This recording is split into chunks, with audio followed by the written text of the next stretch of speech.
el libro más leído por todas las generaciones, la luz que alumbra tu camino, el alimento que fortalece tu espíritu. Narrado por Wendy Necio Sub, la Biblia en 365 días.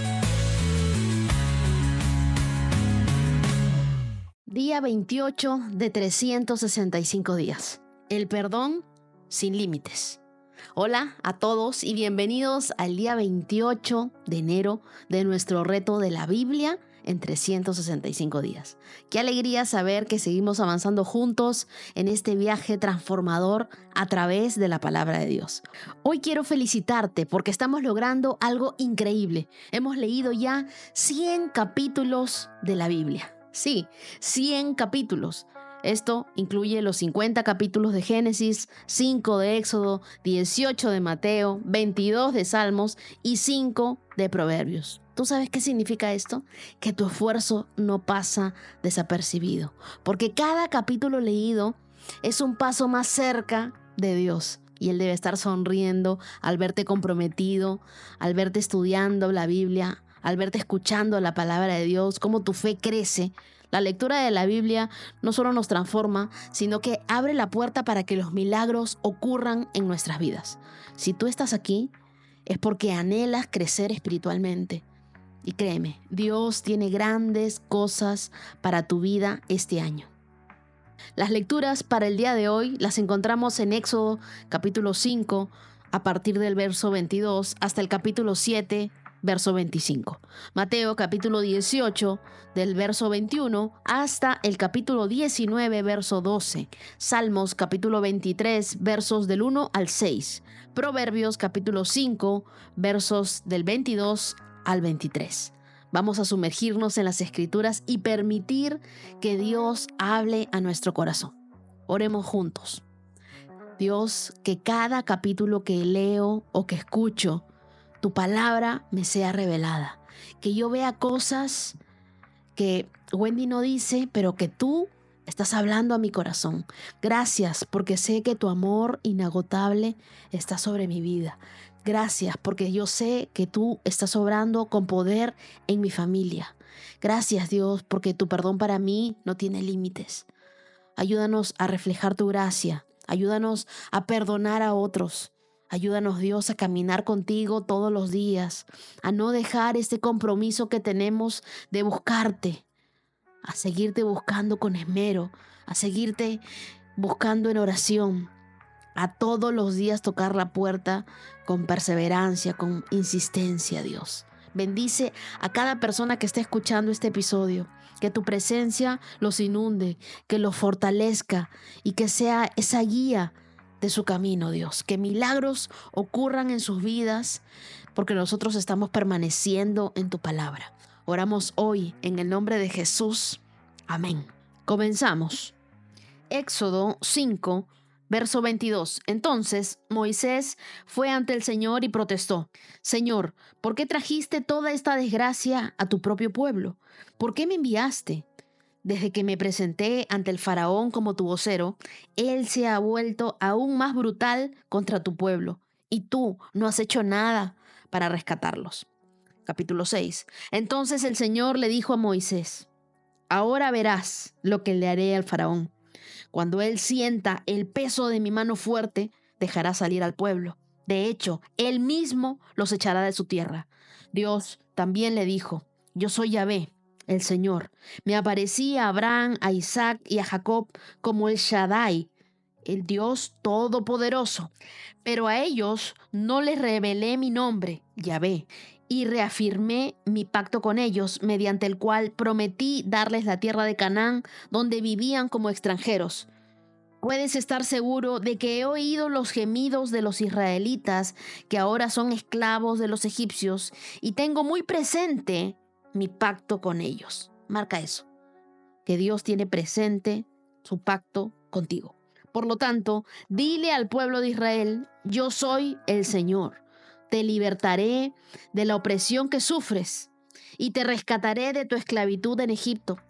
Te redimiré con mi brazo poderoso, con grandes actos de juicio. Te tomaré como pueblo mío y seré tu Dios. Entonces sabrás que yo soy el Señor tu Dios, quien te ha librado de la opresión de Egipto. Te llevaré a la tierra que juré dar a Abraham, a Isaac y a Jacob. Te la daré a ti como tu posesión exclusiva. Yo soy el Señor. Marca todos esos versos que han sido hermosos. Verso 9. Así que Moisés le dijo al pueblo de Israel lo que el Señor le había dicho, porque ellos no quisieron escucharlo más, porque estaban demasiado desalentados por la brutalidad de su esclavitud. Luego el Señor le dijo a Moisés: vuelve a hablar con el faraón, rey de Egipto, y dile que deje salir de su territorio al pueblo de Israel. Pero Señor, contestó Moisés, si mi propio pueblo ya no quiere escucharme, ¿cómo puedo esperar que me escuche el faraón? Soy tan torpe para hablar. Pero el Señor habló con Moisés y con Aarón y les dio órdenes para los israelitas y para el faraón, rey de Egipto. El Señor mandó a Moisés y a Aarón para sacar de Egipto al pueblo de Israel. Los hijos de Rubén, el hijo mayor de Israel, fueron Hanoc, Falú, Esrón y Camri. Sus descendientes formaron los clanes de Rubén. Los hijos de Simeón fueron Gemuel, Jamín, Odá, Jaquín, Zoar y Saúl. La madre de Saúl fue una mujer cananea y sus descendientes formaron los clanes de Simeón. Estos son los descendientes de Leví, tal como aparecen en los registros de la familia. Los hijos de Leví fueron Gerson, Coat, Merari. Leví vivió hasta los 137 años. Entre los descendientes de Gerson se encontraban Libni y Simei. Cada uno de ellos llegó a ser el antepasado de un clan. Entre los descendientes de Coat se encontraba Amram, Isra, Hebrón y Uziel. Coat vivió hasta los 133 años. Entre los descendientes de Merari estaban Mali y Musi. Los siguientes son los clanes de los levitas, tal como aparecen en los registros de la familia. Amram se casó con Jocabet, hermana de su padre, y ella dio a luz 2 hijos, Aarón y Moisés. Amram vivió hasta los 137 años. Los hijos de Isra fueron Coré, Nefef, Sicri. Los hijos de Uziel fueron Misael, Elzafán y Sitri. Aarón se casó con Eliseba, hija de Aminadab y hermana de Nazón. Ella dio a luz a sus hijos Nadab, Abiú, Eleazar y Tamar. Los hijos de Coré fueron Asir, Elcana y Abisaf. Los descendientes formaron los clanes de Coré. Eleazar, hijo de Aarón, se casó con una de las hijas de Futiel y ella dio a luz a su hijo Finés. Ellos son los antepasados de las familias de los levitas registrados según sus clanes. El Aarón y el Moisés, mencionados en la lista anterior, son a quienes el Señor les dijo: saquen al pueblo de Israel de la tierra de Egipto como a un ejército. Moisés y Aarón fueron los que hablaron con el faraón, rey de Egipto, acerca de sacar de Egipto al pueblo de Israel. Cuando el Señor habló con Moisés en la tierra de Egipto, le dijo: yo soy el Señor, dile al faraón, rey de Egipto, todo lo que yo te digo. Pero Moisés discutió con el Señor argumentando: no puedo hacerlo, soy tan torpe para hablar. ¿Por qué debe escucharme el faraón? Capítulo 7. Entonces el Señor le dijo a Moisés: presta mucha atención a lo que voy a decir. Yo haré que para el faraón parezcas como un dios, y tu hermano Aarón será tu profeta. Dile a Aarón todo lo que yo te mandé, y Aarón deberá ordenarle al faraón que deje salir de su territorio al pueblo de Israel. Sin embargo, haré que el corazón del faraón se ponga terco para poder multiplicar mis señales milagrosas y mis maravillas en la tierra de Egipto. Aún así, el faraón se negará a escucharte. Por eso, alzaré mi puño contra Egipto y luego rescataré a mis ejércitos, a mi pueblo, los israelitas, de la tierra de Egipto con grandes actos de juicio. Cuando levante mi mano poderosa y saque a los israelitas, los egipcios sabrán que yo soy el Señor. Así que Moisés y Aarón hicieron tal como el Señor les mandó. Moisés tenía 80 años y Aarón tenía 83. cuando presentaron sus demandas ante el faraón. Después el Señor les dijo a Moisés y a Aarón: el faraón les dirá: muéstrenme un milagro. Cuando lo haga, dile a Aarón: toma tu vara y arrójala al suelo delante del faraón, y la vara se convertirá en una serpiente. Entonces Moisés y Aarón fueron a ver al faraón e hicieron lo que el Señor les había ordenado. Aarón tiró su vara al suelo delante del faraón y de sus funcionarios, y la vara se convirtió en una serpiente. Entonces el faraón llamó a sus sabios y a sus hechiceros, y los magos egipcios hicieron lo mismo con sus artes mágicas, y tiraron sus varas al suelo, y las varas también se convirtieron en serpientes. Pero la vara de Aarón se tragó las varas de ellos. Sin embargo, el corazón del faraón siguió endurecido y continuó negándose a escucharlos, tal como el Señor lo había dicho. Luego, el Señor le dijo a Moisés: el corazón del faraón es obstinado y todavía se niega a dejar salir a mi pueblo. Así que irás a ver al faraón por la mañana, y cuando descienda al río, párate frente a la ribera del río Nilo para encontrarte allí con él. No te olvides de llevar contigo la vara que se convirtió en serpiente, y luego anúnciale lo siguiente: el Señor, Dios de los hebreos, me envió a decirte: deja ir a mi pueblo para que me adore en el desierto. Hasta ahora te has negado a escucharlo, por lo tanto esto dice el Señor: te mostraré que yo soy el Señor. Mira, con esta vara que tengo en la mano golpearé el agua del Nilo y el río se convertirá en sangre. Los peces del río morirán y el río apestará y los egipcios no podrán beber del agua del Nilo. Luego el Señor le dijo a Moisés: dile a Aarón: toma tu vara y extiende tu mano sobre las aguas de Egipto, todos sus ríos, canales, estanques y depósitos de agua. Convertiré toda el agua en sangre en todo Egipto, y el agua se transformará en sangre, incluso el agua almacenada en vasijas de madera y en las tinajas de piedra. Aarón y Moisés hicieron tal como el Señor les ordenó, a la vista del faraón y de todos los funcionarios, y Aarón extendió su vara y golpeó el agua del Nilo. De repente, todo el río se convirtió en sangre y murieron los peces del río, y el agua quedó tan asquerosa que los egipcios no podían beberla. Había sangre por todas partes en la tierra de Egipto, pero los magos de Egipto volvieron a usar sus artes mágicas y también convirtieron el agua en sangre, de modo que el corazón del faraón siguió endurecido y se negó a escuchar a Moisés y Aarón, tal como el Señor lo había dicho. El faraón regresó de su palacio y no le prestó más atención al asunto. Entonces los egipcios cavaron en las riberas del río en busca de agua potable, porque no podían beber el agua del Nilo. 7 días pasaron desde ese momento en que el Señor hirió el Nilo.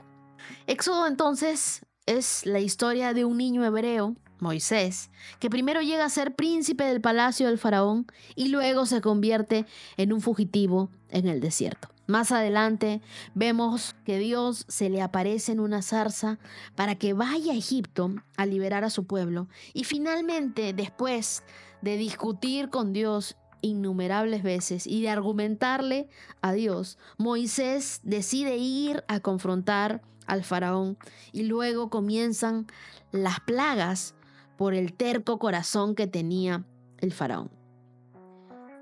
En el verso 6 de Éxodo 6 vemos que todas las promesas que Dios había dado, todos esos versos, se cumplieron al pie de la letra. Y esto nos recuerda que Dios siempre cumple lo que promete. Él había dicho: te libertaré de la opresión que sufres, te rescataré de la esclavitud, te redimiré con mi brazo poderoso, verás mi justicia en tu vida, yo seré tu Dios, tú serás mi pueblo, entonces sabrás que yo te libré. Pero ¿cómo estaba Moisés? ¿En qué plan? En el último verso de Éxodo 5:22, él comienza a reprocharle a Dios. Moisés le dice a Dios: ¿por qué me trajiste? ¿Y por qué trajiste a tu pueblo hasta esta desgracia? ¿Por qué me has enviado a mí? ¿Por qué me has escogido como vocero? Señor, no has hecho nada para rescatarnos. Y Moisés me recuerda tanto a mí reclamándole a Dios, pero mira cómo Dios le responde. siguiente versículo de Éxodo 6:1 le dice: ahora verás lo que le haré al faraón. Me gusta la forma en cómo Dios lo dice. Ahora verás. Es como cuando Dios habla, aunque todo parezca imposible, nosotros sabemos que Él tiene el control. Yo creo que nosotros a veces nos olvidamos de quién es el Dios con el que estamos hablando, de quién es el Dios del que estamos leyendo. Y Él nos lo recuerda en el verso 3 de este mismo Éxodo 6, porque le dice: yo soy el Dios todopoderoso. Yo creo que a veces nosotros nos olvidamos de que nuestro Dios no es un Dios poderoso, no es un Dios que tiene poder, sino que el poder de Dios es total. Él es todopoderoso. Entonces, como Moisés ya no podía contra ese Dios todopoderoso, entonces comienza a hablar de sus debilidades. Y en el verso 12 le dice: pero Dios, yo soy tan torpe, no tengo facilidad de palabra, se me traba la lengua. Y me recuerda tanto a mí que digo, me equivoco cuando leo los nombres. No sé cómo va a comenzar este reto. Demoré mucho, varios días, en grabarme el 1 de enero porque no salía como yo quería.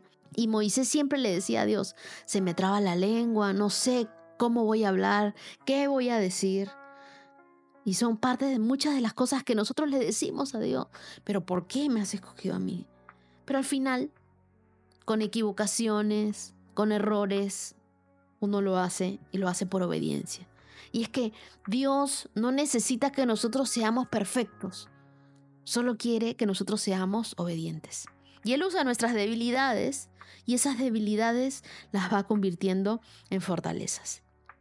El rescate de Moisés al pueblo de Israel es una ilustración de nuestra salvación, porque Dios nos salva, nos libera, nos capacita, nos acepta como sus hijos y luego se vuelve en nuestro Dios poderoso, nos guía hacia una nueva vida. Y en el capítulo 7, verso 1, Dios le dice a Moisés: haré que para el faraón parezcas como un Dios.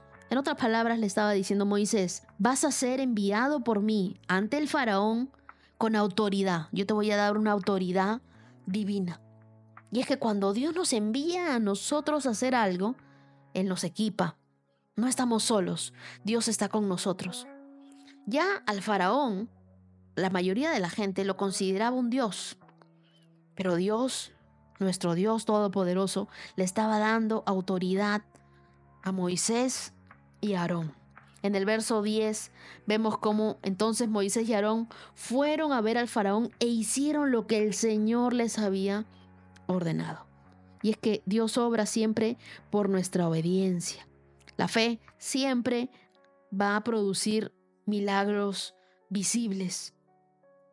En el verso 13 nos encontramos que, sin embargo, el corazón del faraón siguió endurecido y continuó negándose a escuchar lo que el Señor había dicho. Pero quiero que notes algo.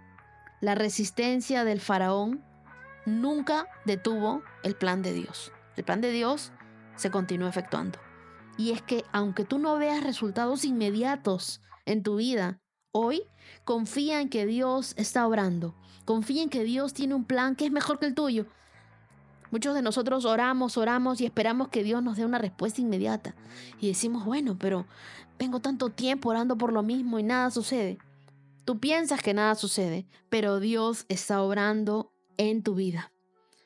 Y luego me encanta la forma en cómo trolean a todos los sabios, a los hechiceros y a los magos egipcios. Porque quiero que notemos algo. Dios les da autoridad, milagros, señales a Moisés y a Aarón. Ellos tenían una vara, la vara se podía convertir en serpiente, la vara podía hacer que el agua se convierta en sangre. Y les estaba dando muchas señales y muchos milagros. Pero quiero que sepas que todos los magos y esos hechiceros egipcios, todos ellos son unos imitadores. Tratan de imitar lo que Dios hace. Pero nunca un imitador va a igualar a la grandeza de Dios. Y aunque trataron ellos de hacer los mismos milagros, bueno, pudieron convertir la vara en una serpiente. Obviamente, pues porque ¿para quiénes trabajaban ellos? Para la serpiente. Pero si los magos eran tan poderosos, ¿por qué no pudieron revertir las plagas? Porque ellos tenían poder, sí. Y la gente que trabaja para el enemigo tiene poder, sí. Pero es un poder limitado. En cambio, el poder de Dios es un poder ilimitado. Y ese es el Dios que tú y yo tenemos. Un Dios que tiene un poder ilimitado. Un Dios que puede hacer milagros en tu vida hoy. Un Dios al que nada ni nadie puede imitar. Así que si Dios te ha dado una promesa, tienes que creer en ese Dios todopoderoso porque la va a cumplir en tu vida sí o sí. Mateo capítulo 18, verso 21.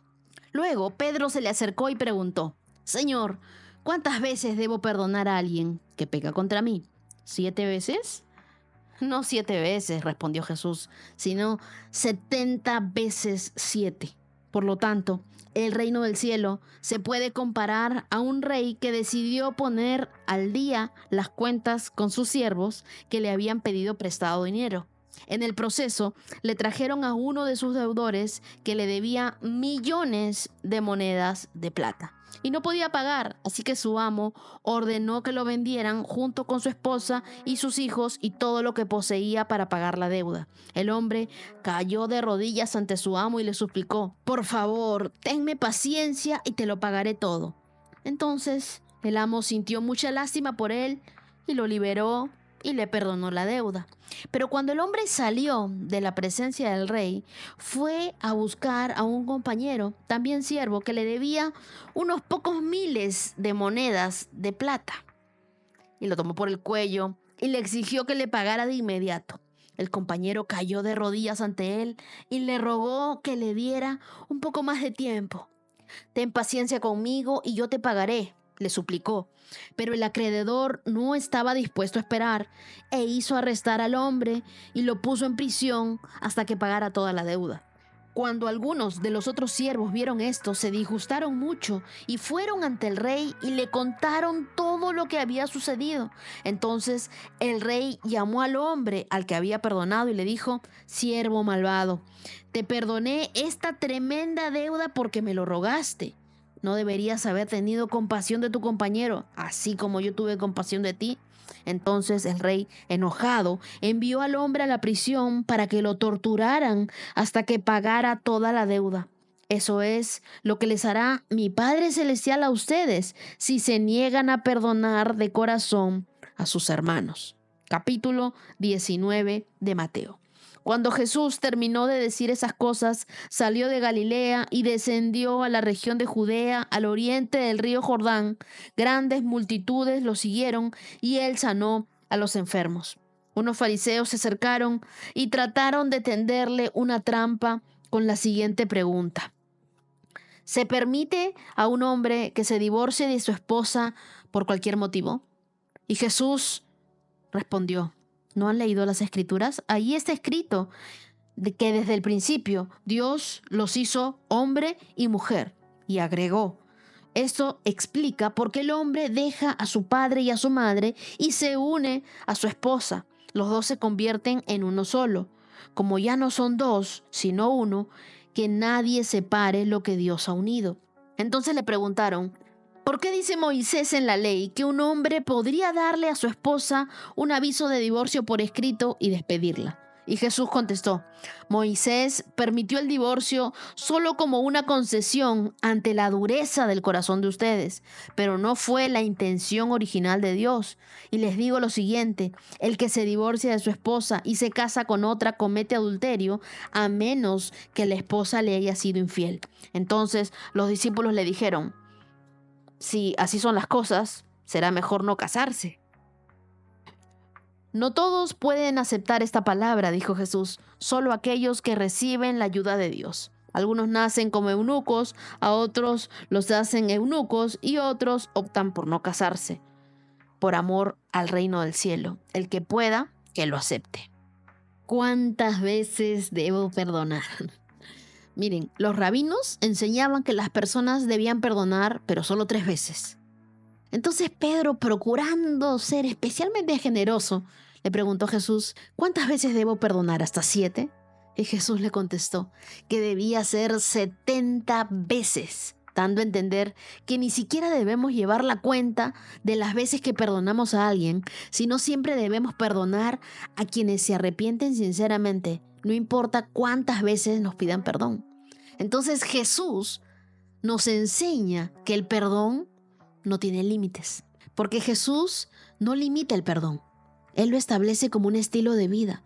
El perdón es inagotable porque refleja el carácter de Dios. Y Dios nos ha perdonado a nosotros todo. Dios nos ha perdonado la vida.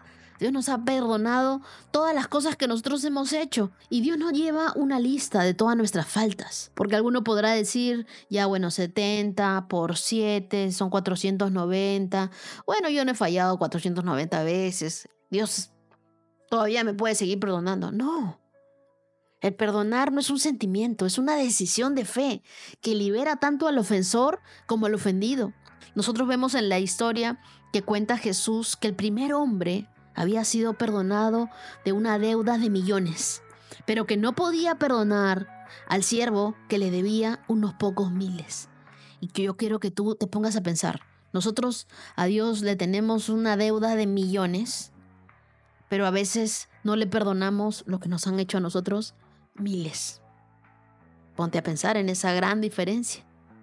Dios a nosotros nos perdona nuestras deudas espirituales, nos llama a extender esa misma gracia que Él ha tenido con nosotros a los demás. El perdón de Dios es completo, el perdón de Dios es sin reservas.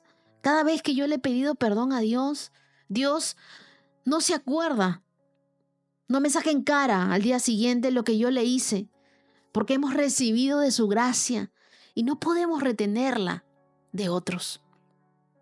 Que no nos falte compasión. El siervo le dijo, te suplico, ten paciencia conmigo, yo te pagaré todo.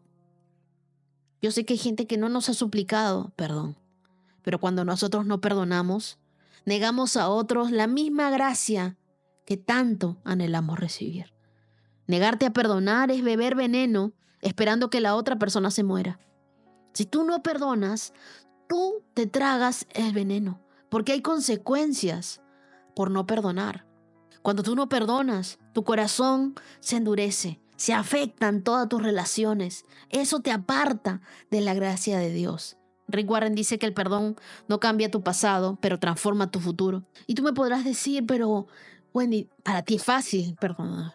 No, para mí no es fácil perdonar. Yo he sido una persona muy vengativa.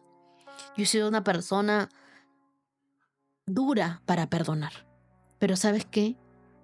Entendí con este verso que Dios me ha perdonado a mí millones y que yo no puedo retener el perdón por monedas. Que el perdón refleja el carácter de Dios. Y si yo no perdono, no estoy reflejando a Dios en mi vida. El perdón es un mandato, no es una opción. Jesús nos enseña que nosotros podemos perdonar sin límites. Porque ya hemos sido perdonados de una deuda inmensa, que es la que nosotros le teníamos a Dios. Que cada vez que nosotros perdonamos, nos liberamos de esa ofensa. Cuando nosotros no perdonamos, llevamos una carga que solo Jesús puede quitar. Como dijo C.S. Lewis, perdonar es soltar un prisionero y descubrir que el prisionero eras tú. Yo te digo, querido, no vivas amargado. No vivas con falta de perdón. Yo sé que la gente fue ingrata contigo. Yo sé que a ti te rechazaron, que no te creyeron, que te insultaron, que te calumniaron, que te robaron, que se burlaron de ti, que te sacaron de tu casa y que tienes heridas en tu corazón, que tienes cosas en tu mente que dices, ¿cómo Dios ha permitido que esto suceda? Pero tienes que aprender a perdonarte y tienes que aprender a entregar el perdón. Pídele hoy a Dios, Dios, ayúdame a perdonar. Hoy venimos delante de ti, Dios, con corazones sinceros. reconociendo nuestras heridas y reconociendo nuestras faltas. Tú que conoces lo más profundo de nuestro ser, sabes las cargas que llevamos de amargura, sabes el resentimiento que tenemos y sabes la culpa que cargamos también. Hoy queremos rendir todo delante de ti, delante de tu trono, Dios. Padre, así como tú nos perdonaste a través de Jesús, enséñanos a soltar las cadenas que nos atan a la falta de perdón. Derrama de tu Espíritu Santo sobre nosotros para que podamos sanar las heridas que nos dejaron las palabras, los actos o las ausencias de otros. Perdona a la persona que se fue. Enséñanos a ver con tus ojos a quienes nos han ofendido, recordando que tú también los amas a ellos, que tú también moriste por ellos, Jesús. Ayúdanos, Dios, a no justificar nuestra dureza de corazón, ni aferrarnos al orgullo. Transfórmanos en ser personas de reconciliación, de restauración, de paz. Enséñanos que el perdón no significa negar el dolor, sino confiar que tú eres justo y que estás en control de todas las cosas. Dios, sana mi corazón. Ayúdame a perdonar. Padre, te pido por aquellos a quienes han herido. Te ruego que hoy sane sus corazones, que sane sus vidas, sus mentes de esos recuerdos, que les dé la fuerza para perdonar y para restaurar,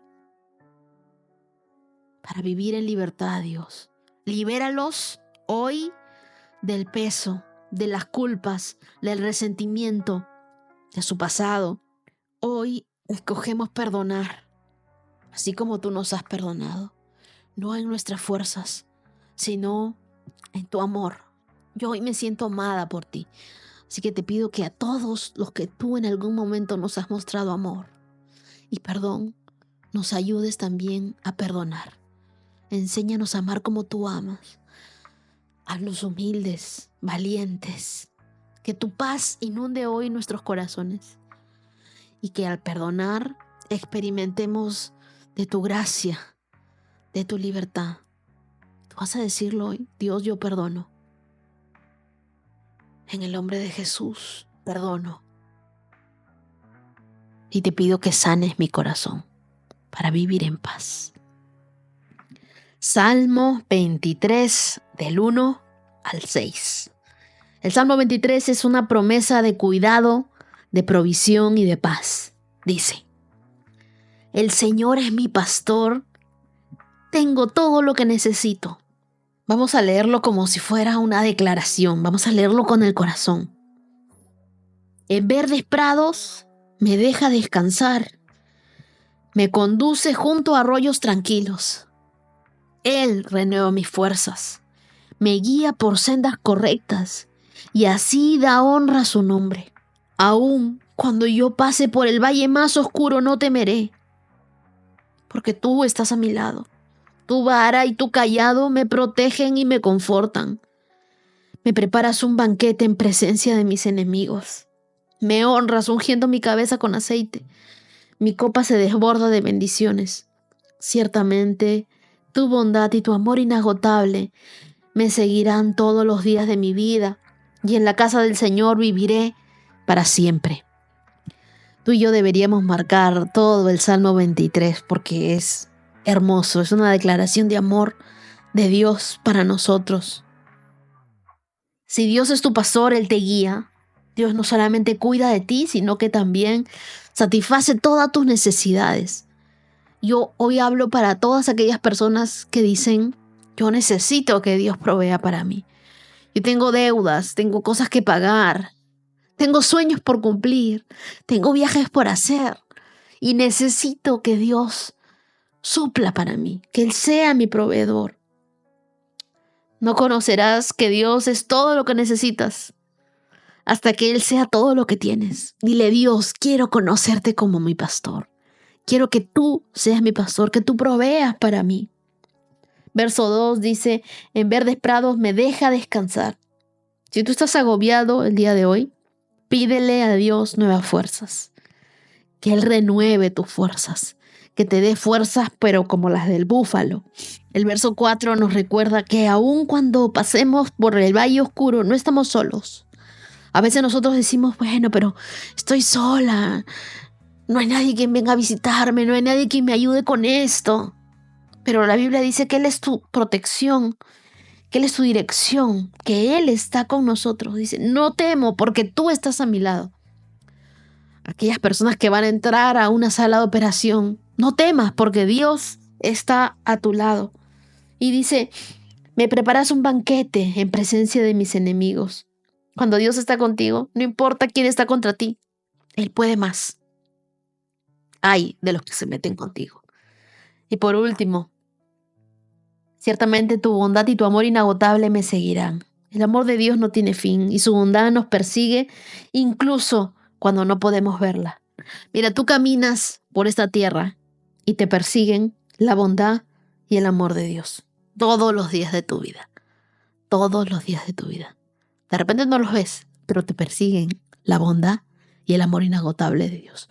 Yo le pido hoy al Señor que te demuestre cuánto te ama y que también puedas experimentar su bondad en tu vida. Y por último, Proverbios 5, 22 y 23. Un hombre malvado queda presa de sus propios pecados. Son cuerdas que lo atrapan y no lo sueltan. Morirá por falta de control propio y se perderá a causa de su gran insensatez. Estos versos nos revelan cómo el pecado es una trampa que te ata y que te domina. No solo te atrapa, sino que te esclaviza y te aleja de la libertad que Dios te ofrece. El pecado promete libertad, pero siempre la paga va a ser esclavitud. Hay personas que me dicen, yo trato de dejar el pecado, pero vuelvo, y lo repito, como un esclavo. Y no hay atadura más fuerte que aquella que nosotros mismos permitimos al vivir alejados de la sabiduría de Dios. Tú sabes que está mal, pero sigues regresando a lo mismo y sigues regresando a lo mismo. Ten mucho cuidado, porque el malvado queda atrapado por sus propios pecados. Y lo peor es que dice que después morirá por falta de control propio y se perderá por su enorme necedad. Esa falta de dominio propio es el terreno fértil donde florecen las decisiones más destructivas de tu vida. Mientras que el autocontrol, el dominio propio, es guiado por el Espíritu Santo y es clave para evitar consecuencias fatales del pecado en tu vida. Entonces, amigo, no vivas para pecar, vive para Dios. Y no te dejes engañar porque nadie puede burlarse de la justicia de Dios. El pecado siempre trae consecuencias y consecuencias nefastas. Y quiero dejarte con esta pregunta. Examínate. ¿Hay áreas de tu vida donde el pecado te ha atrapado? Si hay, reconócelas. Llévaselas a Dios. Ora y pide a Dios, al Espíritu Santo, que te dé dominio propio para resistir las tentaciones, para vivir sabiamente, para alejarte del pecado, para alejarte del mal, para buscar nuevas amistades, para dejar de vivir esclavizado a algo o a alguien. Busca un consejo sabio, rodéate de personas que te ayuden a caminar en integridad y rendidas a Dios. Y por último, quiero recordarte que lo estás haciendo increíble. Cada día que decides abrir la Biblia y buscar a Dios, estás construyendo una fe inquebrantable. Día 28, check. Sigue firme porque lo mejor está por venir a tu vida. Nos vemos mañana. 365 con Dios, con Wendy Necio Sub.